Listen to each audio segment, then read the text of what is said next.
Hello mga bay! Welcome back to my YouTube channel. So, nag-request si madam itong tofu with beans. So, itong tofu is yung brown na square na parang hard tofu siya. And then, kinat ko lang siya into cubes.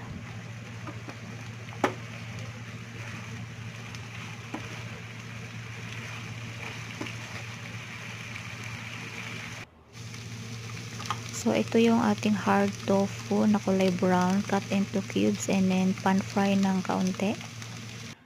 And then, ito yung ating beans, small size.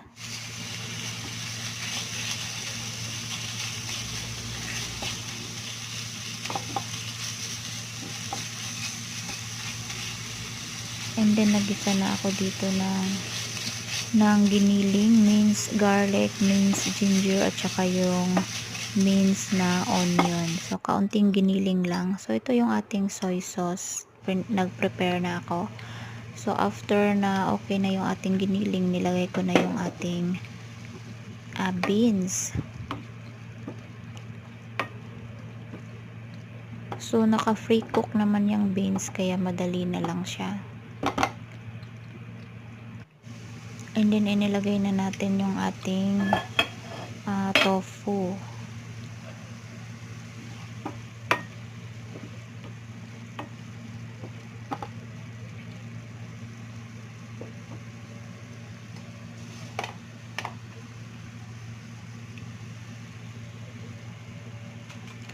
So, ito yung ating tofu.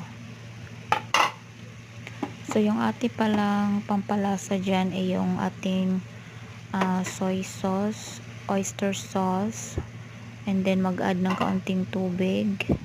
Naglagay ako ng sugar, ito na yun, naglagay ako ng sugar, soy sauce, oyster sauce, and then cornstarch.